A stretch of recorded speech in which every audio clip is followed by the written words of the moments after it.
Salam, selamat pagi, selamat kita boleh berada di dalam rumah Tuhan, haleluya. Mari kita siapkan hati kita bersama-sama untuk mendengar, mengerti apa yang difirmankan Tuhan. Dan kita ingat-ingat dan kita lakukan, ya. Puji Tuhan. Ya. Hari-hari ini adalah menjelang dari Jumat Agung, di mana Yesus harus disalib, ya. Banyak orang mempertanyakan, kalau dia Tuhan, kenapa dia tidak turun dari salib, ya? Kalau dia Tuhan, kenapa dia harus mati, ya? Pertanyaan-pertanyaan itu sungguh menjadikan orang pakai logikanya, tidak pakai logika Tuhan, ya. Dan kenapa Tuhan Yesus harus mati? Kenapa harus disalib? Ya, karena memang itu tujuan Tuhan datang ke dunia, ya. Disalib untuk menerima kutuk, karena yang tertulis di Alkitab bahwa orang terkutuklah orang yang tergantung di kayu salib, ya. Kita baca dari Galatia pasal 3 ayat 13. Pagi hari ini kita akan melihat bahwa salib Kristus itu mengubah kutuk menjadi anugerah. Luar biasa, ya. Salib Kristus mengubah kutuk menjadi anugerah. Galatia 3 ayat 13. Mari kita akan baca bersama-sama sambil berdiri. 1, 2, 3. Kristus telah menebus kita dari kutuk hukum Taurat dengan jalan menjadi kutuk karena kita. Sebab ada tertulis, terkutuklah orang yang digantung pada kayu salib. Ya, amin. Silakan duduk. Kalau kita tidak melakukan hukum Taurat, kita akan kena hukum, dan itu adalah kutuk, ya. Kalau kita tidak melakukan hal sesuai perintah Tuhan, kita akan mendapat hukuman. Kalau saudara bisa melakukan 10 hukum Taurat itu tanpa ada satu yang ketinggalan, kita selamat. Tapi mampukah kita melakukan hal itu? Ya. Jadi otomatis ketika 10 hukum Taurat itu ada satu yang gagal untuk kita lakukan, kita akan kena kutuk. Adakah orang yang mampu melakukan seluruh hukum Taurat? Tidak ada, ya. Tidak ada. 4 hukum pertama itu kasih kepada Bapa, 6 hukum selanjutnya adalah kasih kepada sesama, ya. Puji Tuhan. Nah, Kristus telah melakukan hal yang benar dalam dunia ini. Dia hidup tanpa dosa, ya, sekalipun dia menjadi manusia. Dia Allah yang menjadi manusia, tapi bedanya dia adalah manusia yang tidak berdosa. Saya kemarin memberikan wejangan buat anak-anak yang mau baptis. Syarat untuk menjadi penebus dosa itu ada 2. Satu, karena yang mau ditebus itu manusia, maka syaratnya adalah manusia. Tetapi manusia mana yang bisa menebus dosa? Syarat kedua adalah manusia yang tidak berdosa. Ini syarat untuk menjadi penebus. Untuk menerima dosa, upah dosa yang harus kita terima dipindahkan. Lah siapa yang bisa ini? Adalah manusia, tapi manusia yang tidak berdosa. Nah, sekarang Tuhan melihat ada banyak manusia di dalam dunia ini, tapi adakah yang tidak berdosa? Enggak ada. Semua berdosa. Kemudian di sorga sana ada yang tidak berdosa, tapi bukan manusia. Dia Allah, ya. Di sorga ada bukan manusia, dan beliau Tuhan itu adalah yang tidak berdosa. Di dunia ada manusia banyak, tapi di sorga tapi berdosa. Tapi di sorga ada yang tidak berdosa, tapi bukan manusia. Oleh sebab itu Allah menjelma menjadi manusia supaya menjadi manusia yang tidak berdosa. Dengan demikian Tuhan Yesus bisa menjadi penebus dosa. Dan ayat ini mengatakan Kristus telah menebus kita dari kutuk. Menebus itu diambil kembali, ya. Karena dulu manusia itu kumpul dengan Allah. Allah mencintai manusia. Allah tidak ingin jauh dari manusia. Allah berkumpul dengan manusia, tetapi karena dosa, pelanggaran dari Adam, akhirnya terpisahlah manusia dengan Allah, ya. Dan ketika terpisah inilah hati Allah sedih dan Allah ingin berkumpul kembali dengan manusia. Tapi dosa tidak bisa diampuni begitu saja. Karena dosa itu sebuah pelanggaran yang harus diupahi maut, yang harus dibayar dengan maut. Untuk itulah Allah berinisiatif untuk menjadi manusia, dan setelah menjadi manusia, Dia menjadi penebus dosa. Dengan jalan ini manusia didamaikan kembali dengan Allah. Nah, saudaraku, ketika Tuhan Yesus mengatakan, ketika ayat ini berkata, Dia telah kena kutuk karena Dia menerima hukuman salib itu, dengan jalan menjadi kutuk karena kita. Jadi Tuhan Yesus mati itu untuk apa? Dan banyak orang tidak percaya, mengatakan, wong Tuhan kok mati, ya? Kok bisa Tuhan itu mati? Yang mati itu manusianya. Manusia Allah itu mati untuk apa? Untuk menebus dosa, untuk menerima kutuk yang harus kita terima. Dan Galatia ini menyatakan, terkutuklah orang yang digantung pada kayu salib. Haleluya. Nah, saudaraku, dengan digantung di kayu salib, Tuhan telah menyelesaikan, ya, tugas penebusan itu. Makanya kalimat terakhir di kayu salib Tuhan katakan, sudah selesai. Puji Tuhan, ya.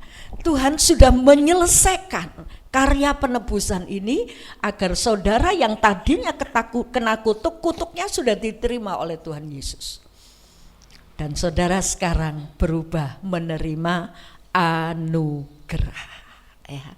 Saudara harusnya pantas, saya juga pantas untuk dikutuk, menerima kutuk dari Allah karena kita orang berdosa. Coba dibaca Matius 25 ayat 41. Matius 25 ayat 41. Dan Ia akan berkata juga kepada mereka yang di sebelah kirinya, nyala dari hadapanku, hai kamu orang-orang terkutuk, nyala ke dalam api yang kekal yang telah sedia untuk iblis dan malaikat-malaikatnya. Ya, terkutuklah kamu yang tersedia, kamu akan bareng bersama-sama iblis. Nah, saudara, siapa itu? Manusia berdosa. Saudara itu layaknya di sana bersama-sama iblis karena terkutuk. Haleluya. Nah, saudaraku, tapi ketika Kristus disalib kena kutuk, maka kutuk saudara, kutuk saya itu diterima oleh Tuhan sehingga kita tidak lagi menerima kutuk. Yang kita terima apa? Matius 25 ayat 31 sampai 34, silakan. Apabila Anak Manusia datang dalam kemuliaannya dan semua malaikat bersama-sama dengan Dia, maka Ia akan bersemayam di atas takhta kemuliaannya. Lalu semua bangsa akan dikumpulkan di hadapannya dan Ia akan memisahkan mereka seorang daripada seorang, sama seperti gembala memisahkan domba dari kambing. Dan Ia akan menempatkan domba-domba di sebelah kanannya dan kambing-kambing di sebelah kirinya.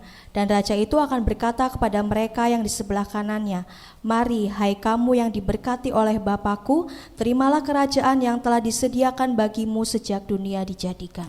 Mari, terimalah. Ya, saudaraku, raja itu berkata kepada siapa? Kepada kelompok domba. Dan domba itu siapa? Domba itu adalah saudara dan saya yang percaya kepadanya. Dan raja itu berkata pada kelompok domba ini, mari hai kamu yang diberkati oleh Bapakku. Jadi apapun keadaan saudara, keadaan saya, mau itu sakit, mau itu gak punya uang, mau itu punya masalah yang banyak, saudara dan saya adalah domba-domba yang diberkati Tuhan. Jadi berkat Allah ada di atas kita, apapun keadaan kita. Sebab itu tidak ada alasan untuk tidak bersyukur. Ketika kita mengalami masalah, ketika kita mengalami kekurangan ekonomi, ketika kita sakit, anugerah Allah itu ada di dalam kehidupan kita. Dan kita akan sanggup menjalani persoalan masalah penderitaan itu dengan anugerah Allah. Tuhan yang memampukan kita. Haleluya. Hai kamu yang diberkati oleh Bapakku. Haleluya. Ini kelompok domba. Puji Tuhan. Tadinya kita patut untuk dikutuk, ya. Pantas untuk menerima kutuk. Tapi karena Kristus kita menjadi orang yang diberkati. Bukan kutuk, ya. Mari kita sadar hal ini. Ketika kita tahu bahwa kita ini yang pantasnya dikutuk, sekarang diubah menjadi berkat. Apa yang harus kita lakukan untuk Tuhan? Apa yang kita mau tuntut lagi dari Tuhan? Pantaskah kita bersungut-sungut? Padahal kita sudah bisa makan setiap hari, kita hidup sampai hari ini. Kita tidak memperhitungkan perbuatan Kristus yang sudah kena kutuk itu. Dia kena kutuk untuk membuat saudara dan saya diberkati Tuhan. Haleluya. Saudara dan saya diselamatkan itu karena salib Kristus. Bukan perbuatan baik. Perbuatan baik manusia itu di hadapan Allah seperti kain kotor. Lah terus ketika perbuatan baik tidak menyelamatkan kita, apakah kita perlu berbuat baik? Perbuatan baik kita itu sebagai ucapan syukur kepada Allah. Dan perbuatan baik kita itu menentukan upah. Karena seberapapun perbuatan baik manusia di luar Kristus tidak diperhitungkan. Seberapa banyak pun kita menolong orang, seberapa banyak pun kita sudah membagi-bagikan hidup kita, memberi pertolongan, mengorbankan hidup kita di luar Kristus, tidak diperhitungkan oleh Allah. Tetapi ketika kita ada di dalam Kristus, sekecil apapun perbuatan baik kita, itu diperhitungkan oleh Allah. Memberi air sejuk secangkir pun akan menerima upah. Tapi seberapa besar pengorbanan kita di luar Kristus, enggak ada upahnya, enggak diperhitungkan. Sebab itu bersyukurlah Bapak Ibu Saudaraku, ketika kita sudah ada di dalam Kristus, kita adalah orang yang diberkati Tuhan. Apapun yang kita lakukan, perbuatan baik kita itu akan diperhitungkan oleh Allah. Dan perhitungan itu akan kita terima ketika kita menghadap hadirat Allah, kita menerima upah. Haleluya. Sebab itu mari cari, buat setiap kesempatan yang saudara dan saya miliki untuk melakukan hal yang baik. Ya, mungkin itu perlu pengorbanan tenaga, waktu, pikiran kita. Kita mau lakukan yang terbaik. Jangan sampai ketika kita berpikir kita bisa melakukan, tapi kita tidak mau melakukan karena kita aras-arasen, karena kita bermalas, ada kendala sedikit, gak usahlah, tanpa perjuangan. Mari kita ingat bahwa perjuangan kita itu diperhitungkan oleh Tuhan. 1 Korintus 15 mengatakan bahwa jerih lelahmu di dalam Tuhan itu tidak sia-sia. Mungkin harus bangun pagi, mungkin harus berjalan kaki, mungkin harus kehujanan. Itu perjuangan. Isilah waktu-waktu dan kesempatan kita untuk melakukan yang terbaik, karena perbuatan baik kita itu mulai diperhitungkan ketika kita ada di dalam Kristus Yesus. Haleluya. Mari Bapak Ibu jangan buang kesempatan. Ambil setiap kesempatan, sekecil apapun kesempatan itu, isi dengan perbuatan baik, dengan motivasi aku mengucap syukur Tuhan karena aku harusnya dikutuk, tapi Engkau menyelamatkan aku, sebab itu aku melakukan ini untuk kemuliaan nama-Mu. Haleluya. Puji nama Tuhan. Ketika saya harus melakukan sesuatu, mungkin harus memberikan sesuatu, yang saya perhitungkan, apa artinya barang yang sedikit, mungkin air sejuk saja secangkir, dibanding pengorbanan Kristus. Haleluya. Lakukan, karena semua itu akan diperhitungkan. Itu untuk orang luar, saudara, diperhitungkan. Apalagi ketika kita lakukan untuk Tuhan, kita mempersembahkan apa yang kita miliki untuk Tuhan, itu akan diperhitungkan. Puji Tuhan. Nah saudaraku, sekali lagi, keselamatan itu ditentukan oleh iman kita, ya, oleh percaya kita kepada Yesus. Jadi keselamatan saudara terima, saya terima, karena kita percaya kepada Tuhan. Tetapi perbuatan baik itu akan menentukan upah yang akan kita terima di sana. Haleluya. Ya, tanggal 18 hari Jumat besok kita akan mengadakan ibadah pagi. Jangan lupa ya, bukan hari Minggu, tapi tetap ibadah karena kita memperingati hari Jumat Agung. Ya, di hari Jumat Agung itu Yesus disalib, tapi dia tidak sendiri. Ada 2 orang di kiri kanannya sama-sama disalib. Hari itu 3 orang disalib bersama-sama dengan Yesus. Dan ternyata 3 salib itu menjadi simbol buat kematian yang dialami oleh manusia. Ya. Mari kita baca Lukas pasal 23 ayat 39 sampai 43. Seorang dari penjahat yang digantung itu menghujat dia, katanya, "Bukankah engkau adalah Kristus? Selamatkanlah dirimu dan kami." Tetapi yang seorang menegur dia, katanya, "Tidakkah engkau takut juga tidak kepada Allah, sedang engkau menerima hukuman yang sama? Kita memang selayaknya dihukum, sebab kita menerima balasan yang setimpal dengan perbuatan kita. Tetapi orang ini tidak berbuat sesuatu yang salah." Lalu ia berkata, "Yesus, ingatlah akan aku apabila engkau datang sebagai Raja." Kata Yesus kepadanya, "Aku berkata kepadamu, sesungguhnya hari ini juga engkau akan ada bersama-sama dengan aku di dalam Firdaus." Amin. Ayat 39, seorang dari penjahat yang digantung itu menghujat dia. Hidup tinggal berapa menit, tetapi dia menghujat Yesus. Ada di dekat Yesus, ya. Tetapi dia tidak bisa melihat bahwa Yesus itu sanggup memberi pengampunan dosa. Ada di dekat Yesus. Nah, saudaraku, kita ada di mana? Jangan sampai kita ada di gereja, KTP kita Kristen, orang melihat bahwa kita umat Allah, bahwa kita pengikut Yesus. Tapi adakah iman di dalam hati orang-orang yang berangkat ke gereja, ya, yang sudah tercatat sebagai orang Kristen?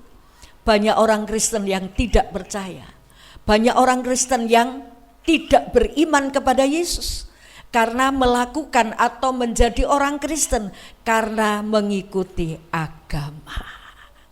Agama tidak menyelamatkan, saudara, ya. Dan penjahat yang di samping Yesus, 1 orang penjahat ini menghujat dia. Dia mati, tapi mati untuk dosanya sendiri, ya. Ya, nah saudaraku, ayat 39 itu juga mengatakan, "Bukankah engkau Kristus?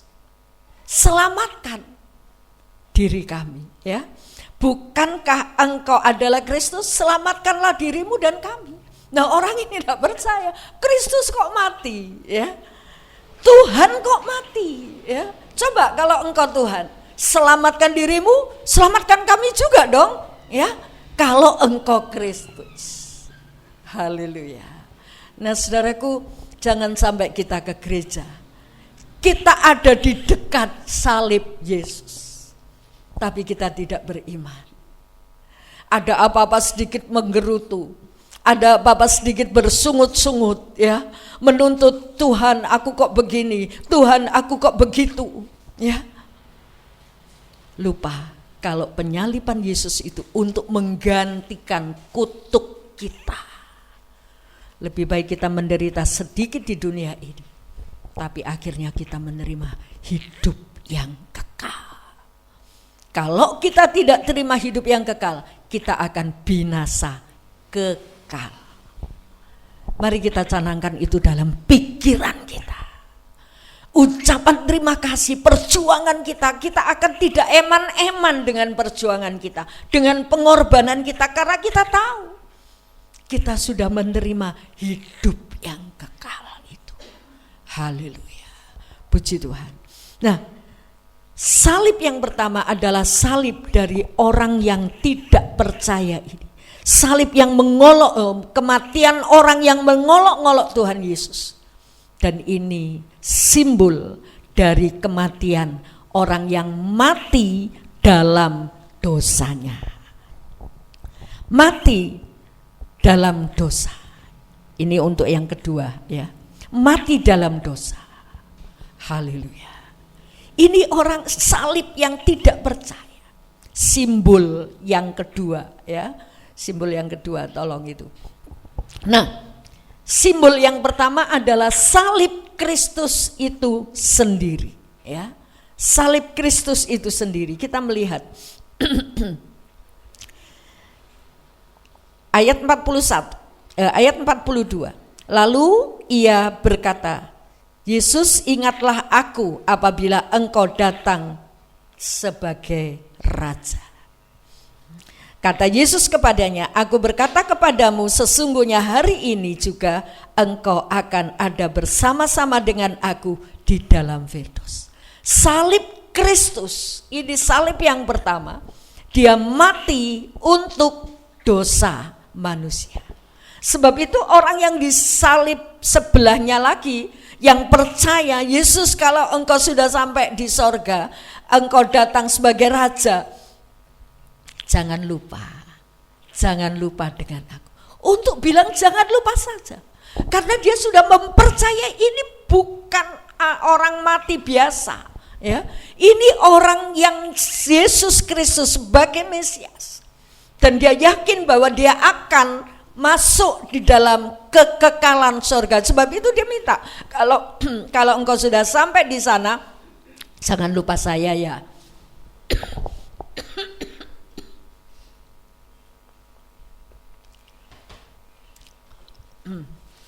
Jangan lupa saya, ya Tuhan. Dan Tuhan berkata apa? Hari ini pula. Karena hari itu mereka mati, ya. Hari ini pula engkau bersama-sama aku di dalam Firdaus. Nah, saudaraku, ini simbol kematian. Mati untuk dosa. Dosanya siapa? Bukan dosanya Tuhan, tapi mati untuk dosa yang disalibkan tadi. Termasuk mati untuk saudara dan saya. Simbol kematian yang pertama adalah salib Kristus, ya. Dia mati untuk dosa. Yang kedua, mati dalam dosa. Coba kita baca Roma pasal 5 ayat 8. Silakan. Akan tetapi Allah menunjukkan kasih-Nya kepada kita oleh karena Kristus telah mati untuk kita ketika kita masih berdosa. Ya. Ketika kita masih berdosa, waktu saudara lahir, berjalan kecil, dewasa, besar. Ketika kita lahir, kita terlahir sebagai orang berdosa. Status kita orang berdosa. sekalipun belum berbuat dosa. Jangan pikir ketika bayi itu tidak berdosa. Bayi lahir, bahkan sejak dalam kandungan, kata Daud, aku dikandung ibuku dalam dosa. Sejak dalam kandungan, bayi itu sudah berstatus dosa, walaupun belum melakukan dosa. Apalagi ketika kita sudah melakukan perbuatan dosa. Kita ini orang berdosa. Haleluya. Oleh karena Tuhan, kasih Tuhan, sejak kita masih berdosa, Yesus itu disalib untuk dosa saudara dan saya. Sejak kita masih berdosa, ya, kita lahirkan, Tuhan sudah disalib, ya kan? Sejak kita masih berdosa, Yesus itu sudah disalib untuk kita. Nah ini loh kasih Allah menyatakan bahwa di dalam Yesus kutukmu akan diubah menjadi berkat. Kalau kita menjadi percaya kepada Yesus, kita akan menerima anugerah. Jadi simbol salib di atas gunung Golgota, salib Kristus adalah simbol bahwa ini loh kematian untuk dosa. Haleluya. Dan selanjutnya, coba kita baca Markus pasal 10 ayat 15. Markus 10 ayat 15. Aku berkata kepadamu, sesungguhnya barang siapa tidak menyambut kerajaan Allah seperti seorang anak kecil, ia tidak akan masuk ke dalamnya. Matius 18 ayat 3. Lalu berkata, aku berkata kepadamu, sesungguhnya jika kamu tidak bertobat dan menjadi seperti anak kecil ini, kamu tidak akan masuk ke dalam kerajaan surga. Ya. Jadi salib yang kedua adalah salib mati dalam dosa. Ketika tidak bertobat, kamu akan menerima api neraka. Tidak bertobat itu seperti apa? Ketika kita tetap melakukan dosa kita dan kita datang ke gereja tapi tidak menaruh Kristus dalam hati kita, maka kita orang yang tidak percaya, hanya melakukan kegiatan gerejawi. Tapi orang yang percaya Yesus, kita diselamatkan. Dan dia otomatis kalau percaya Yesus, menerima Yesus dalam hati, hati ini diubahkan. Dan itu adalah sebuah pertobatan kelahiran kembali. Ketika kita dilahirkan oleh ibu kita sadar? Siapa yang ingat waktu lahirnya? Ada yang ingat? Enggak ada. Lahirmu tanggal berapaan? Katanya sih 28, nggak tahu salah benernya ya. Tapi karena anak percaya sama mamanya nggak pernah bohong. Kamu lahir 28 Januari-an, kata mamanya. Oh iya ma. Tapi sadar nggak dia lahir 28 Januari? Nggak sadar. Demikian juga hidup baru. Ketika saudara percaya Yesus, Tuhan menaruh Roh Kudus dalam orang yang percaya kepada Yesus, menaruh Kristus dalam hatinya, maka Roh Kudus itu loh yang membuat lahir baru, bukan kekuatan kita. Seperti ketika kita dilahirkan oleh orang tua kita, bukan kekuatan kita, tapi kekuatan orang tua kita yang melahirkan. Kalau sekarang sih kekuatan dokter bisa sesar ya. Kalau zaman dulu kekuatan ibu itu untuk mendorong anak itu keluar. Demikian juga lahir baru ya, itu kekuatan Roh Kudus. Yang penting Kristus masuk di dalam hatimu dan dimeteraikan oleh Roh Kudus. Roh Kudus di dalammu itu yang membuat engkau mampu melakukan perbuatan baik. Jadi jangan sampai kita takut, aku gak mau dibaptis, nanti aku kalau dibaptis aku takut, kalau aku berdosa lagi gimana? Haleluya, ada Roh Kudus yang melahirkan kembali. Dan ketika di tengah-tengah perjalanan kekristenan kita berdosa, ada darah Yesus yang sanggup menyucikan kita asal kita berhenti. Asal kita sadar akan dosa, kesalahan, keegoan kita, kesombongan kita. Kita sadar dan kita berlutut. Kita minta ampun. Jika kita mengaku dosa kita, maka Ia setia dan adil. Dia akan menyucikan kita dari segala kejahatan. Haleluya. Jadi saudaraku, salib Kristus itu simbol mati untuk dosa. Dan salib yang kedua itu mati dalam dosa kalau tidak bertobat. Haleluya. Bertobat itu terima Yesus dalam hati kita, dan kita mulai berjalan bersama Kristus, bersama Roh Kudus. Nah, hidup kita dibarui. Ya, bukan setelah baptis bangun bangkit, selamat hidup baru, tapi tidak menjalani hidup baru, bukan, ya. Puji Tuhan. Ya, kita melihat salib yang ketiga, ya. Tetap di dalam Lukas tadi, ya. Saya bacakan ayat yang ke-40. Tetapi yang seorang, maksudnya salib yang satunya, menegur dia, katanya, Tidakkah engkau takut juga tidak kepada Allah? Kenapa kamu gak takut? Kamu itu sudah menjelang mati, ajalmu tiba. Kamu gak takut akan Allah, ya? Kok ngomong-ngomong seenaknya gitu ya. Nah, tidak juga takut kepada Allah, sedang engkau menerima hukuman yang sama.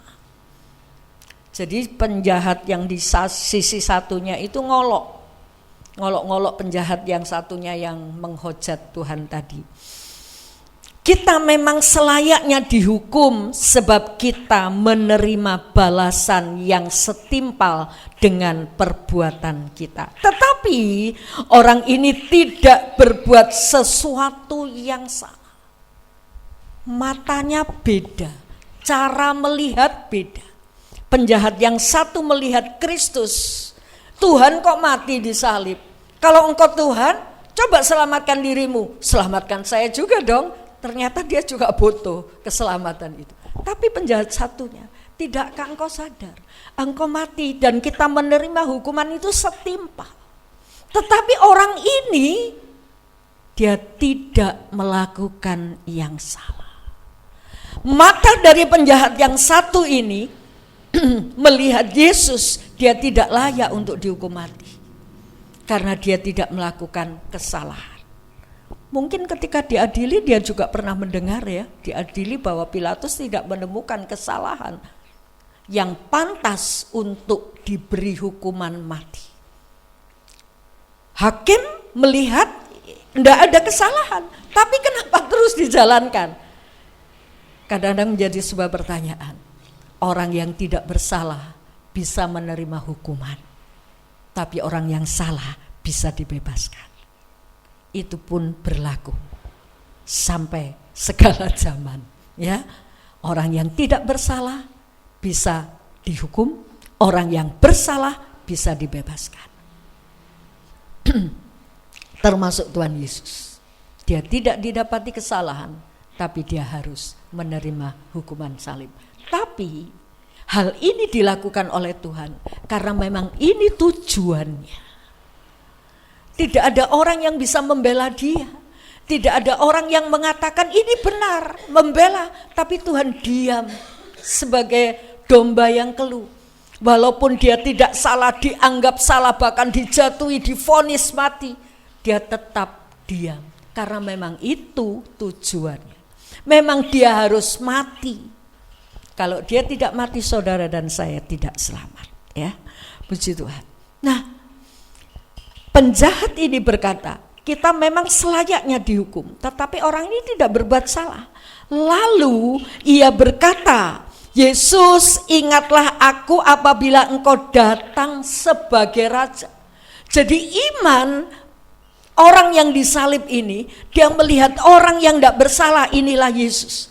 Dan dia punya iman bahwa dia satu kali kelak akan datang sebagai raja. Seperti Matius 25 tadi kita baca. Dia akan datang sebagai raja dan mengumpulkan domba, mengumpulkan kambing. Pada saat kedatangan Kristus ke dunia yang kedua kali sebagai raja, saudara akan melihat betapa bahagia. Ternyata apa yang sudah aku lakukan untuk Tuhan tidak sia-sia. Haleluya. Ada upahnya. Mari, hei kamu ya, yang diberkati oleh Bapakku, kata Matius 25. Ini akan kita terima. Dan kita akan sangat kecewa ketika kesempatan-kesempatan yang ada, yang saudara dan saya miliki, kita gunakan dengan sia-sia. Pada saat raja itu datang, saudaraku, kita akan melongo, loh aku kok gak dapat upah? Lah salahmu sendiri. Waktu Tuhan beri kesempatan kamu berbuat baik, kamu tidak lakukan itu. Haleluya. Kita akan sangat kecewa kalau kesempatan yang ada pada kita saat ini kita tidak gunakan. Tapi ketika kita gunakan, kita akan melongo, wow, luar biasa upah yang disediakan oleh Allah. Haleluya. Dan penjahat di sebelah ya Tuhan yang bertobat ini, dia mengakui bahwa Yesus tidak berdosa. Dan dia meyakini bahwa ini Mesias yang akan datang menjadi raja. Haleluya. Imannya bertumbuh. Sebab itu ketika imannya bertumbuh, dia berkata kepada Yesus, Yesus, ingatlah aku apabila engkau datang sebagai raja. Apa respon Tuhan? Tuhan bilang, aku berkata kepadamu sesungguhnya, bukan abal-abal, bukan bohongan, bukan kata-kata manis saja, janji-janji manis. Sesungguhnya hari ini juga engkau akan ada bersama-sama dengan aku di dalam Firdaus. Luar biasa. Ketika penjahat yang satu mengolok-olok, menghina, apa yang dikatakan Tuhan? Tuhan diam. Dia tutup mulut. Tapi ketika ada orang beriman berkata kepada Tuhan, langsung dia merespon dengan kata-kata berkat. Pernahkah kita mendengar olok-olok dari orang-orang yang menghina kita, merendahkan kita karena kita punya iman kepada Kristus? Gak usah disauti, gak usah dijawab. Lebih baik kita diam seperti Tuhan. Kapan dia harus bicara? Kapan dia harus diam? Ya, ketika diadili, kamu salah ini, salah itu, Tuhan tetap diam. Haleluya. Dia tidak berkata apa-apa, dia tidak membela dirinya. Tapi begitu ada orang yang jahat, orang yang melakukan dosa sepanjang umurnya, menjelang ajal, dia berkata, Yesus, ingatlah aku. Dan Tuhan mulai mengeluarkan kata-kata berkat. Hari ini kamu bersama aku di Firdaus, bersama Yesus loh. Luar biasa ya. Kalau kita bersama dengan Pak Jokowi, wah pasti kita selfie, kita abadikan, kita simpan gitu ya. Apalagi diajak makan bersama Pak Jokowi, waduh. Pak Prabowo sekarang misalnya ya, kita bangga. Tapi janji Tuhan akan bersama-sama dengan saudara. Bukankah ini lebih membanggakan? Sebab itu jangan buang kesempatan untuk bisa bertemu Tuhan, bersama dengan Tuhan dalam setiap langkah kehidupan saudara. Haleluya, puji Tuhan. Coba kita baca Lukas 15 ayat yang ke-7. Aku berkata kepadamu, demikian juga akan ada sukacita di surga karena satu orang berdosa yang bertobat, lebih daripada sukacita karena 99 orang benar yang tidak memerlukan pertobatan. Pertobatan itu akan membuat sorga bersorak, sorga bersukacita. Haleluya. Mari Bapak Ibu, bertobatlah. Percayalah Yesus, Ambil Yesus sebagai juru selamatmu, karena ini yang menyelamatkan, bukan perbuatan baik kita yang membawa kita ke surga, tapi cuma percaya. Bertobatlah. Pertobatan seseorang yang berdosa itu membuat surga bersorak. Haleluya. Membuat surga bersuka cita. Lakukan pertobatan itu setiap hari. Haleluya. Sebab itu mari, ketika kita belum melakukan sesuatu atau ketika saat kita berdoa, jangan lupa minta ampun. Sebelum kita berdoa, sebelum kita mengutarakan isi hati kita kepada Tuhan, minta ampun, ampuni saya. Bahkan ketika sesuatu kita sadari aku sudah berdosa, minta ampun dengan penyesalan. Dan kadang-kadang kita berdosa dan kita tidak sadari. Katakan kepada Tuhan, ampuni dosaku dari segala dosa yang aku sadari maupun yang tidak aku sadari. Haleluya. Kadang-kadang kita kilaf, tapi begitu kita berdoa, Roh Kudus itu akan membuka, menyingkap. Haleluya, puji Tuhan. Nah saudaraku, mari jangan sampai kita hanya membuat suasana senang di tengah lingkungan kita. Dan itu penting memang, tapi bukan itu saja. Nomor 1, buatlah suasana surga itu bersorak karena pertobatan kita. Haleluya. Roma 6 ayat 6 dan 7. Karena kita tahu bahwa manusia lama kita telah turut disalibkan supaya tubuh dan dosa kita hilang kuasanya, agar jangan kita menghambakan diri lagi kepada dosa. Sebab siapa yang telah mati, ia telah bebas dari dosa. Iya, mungkin dalam bahasa Indonesia masa kini bisa dibuka Mbak Ana, terjemahan bahasa Indonesia masa kini. Atau ada yang sudah menemukan Roma 6 ayat 6 dan 7. Kita mengetahui Roma 6 ayat 6 dan 7 dalam bahasa Indonesia masa kini. Silakan dibuka. Kita mengetahui bahwa tabiat kita yang lama sebagai manusia sudah dimatikan bersama. Ya, cukup. Kita mengetahui bahwa tabiat kita yang lama sudah dimatikan bersama Yesus. Lanjut. Bersama-sama Kristus pada kayu salib, supaya kuasa tabiat kita yang berdosa itu dihancurkan. Iya, supaya tabiat dosa yang tadinya melekat itu dihancurkan. Lanjut. Dengan demikian kita tidak lagi diperhamba oleh dosa. Iya. Dengan demikian kita tidak lagi nurut perintah dosa, tidak diperhamba oleh dosa. Mungkin masih ada keangkuhan yang melekat, tapi ketika Kristus mati dan engkau menaruh Kristus dalam hidupmu, itu dibuka, dilukar oleh Tuhan, sehingga kita diubahkan menjadi orang yang rendah hati. Haleluya. Sudah selesai? Ayat 7. Karena kalau seseorang mati, orang itu dibebaskan dari kuasa dosa.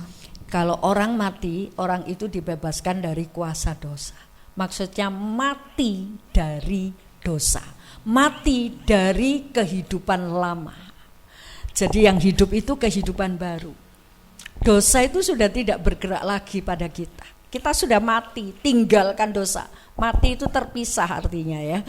Mati dari dosa, ya. Dosa itu sudah terbuang, ya.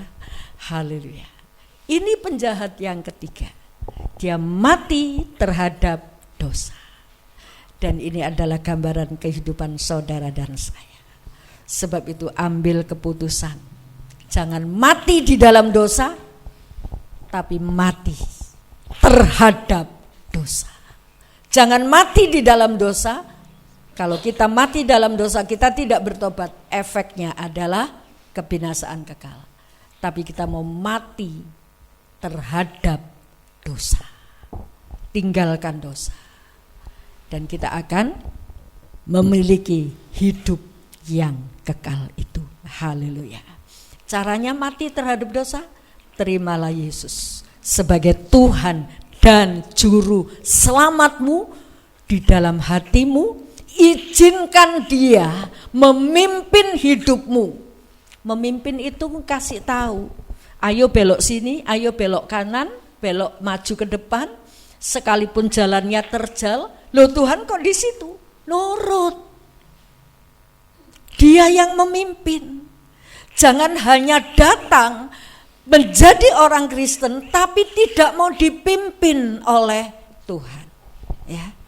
Tapi bagi orang yang percaya, dia akan mengikuti pimpinan Tuhan. Haleluya. Kalau Tuhan sudah memimpin kita, dia tidak akan pernah memimpin kita dalam kebinasaan, tapi akan membawa saudara dan saya masuk dalam kehidupan yang kekal. Haleluya. Puji nama Tuhan. Baik, mari kita akan berdiri bersama-sama.